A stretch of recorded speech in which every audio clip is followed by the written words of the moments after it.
നമസ്കാരം. റിപ്പോർട്ടർ മലയാളിയിലേക്ക് സ്വാഗതം.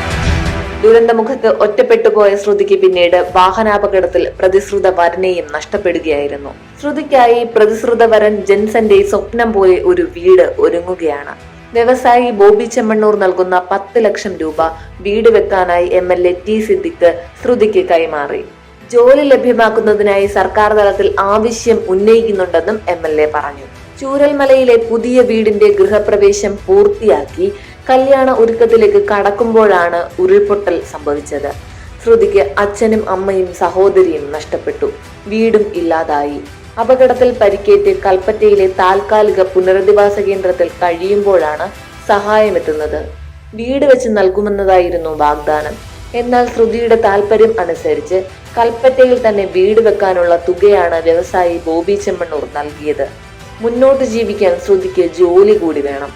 കോഴിക്കോട് സ്വകാര്യ ആശുപത്രിയിലെ ജോലി നിലവിലെ സാഹചര്യത്തിൽ തുടരാൻ കഴിയില്ല.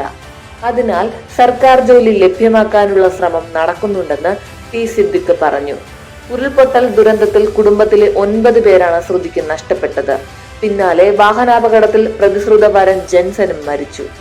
അപകടത്തിൽ 2 കാലം ഒടിഞ്ഞ ശ്രുതി ഇപ്പോൾ കൽപ്പറ്റയിൽ ബന്ധുക്കളോടൊപ്പമാണ് കഴിയുന്നത്. ഒരു കാലിന് ശസ്ത്രക്രിയ പൂർത്തിയായി. 2ാമത്തെ കാലിലും വൈകാതെ ശസ്ത്രക്രിയ നടത്തേണ്ടതുണ്ട്. അതിനാൽ മാസങ്ങൾ നീളുന്ന വിശ്രമം കൊണ്ട് മാത്രമേ സാധാരണ നിലയിലേക്ക് തിരിച്ചെത്താൻ ശ്രുതിക്കാകൂ. കൂടുതൽ വാർത്തകൾക്കായി ഈ ചാനൽ സബ്സ്ക്രൈബ് ചെയ്യുക.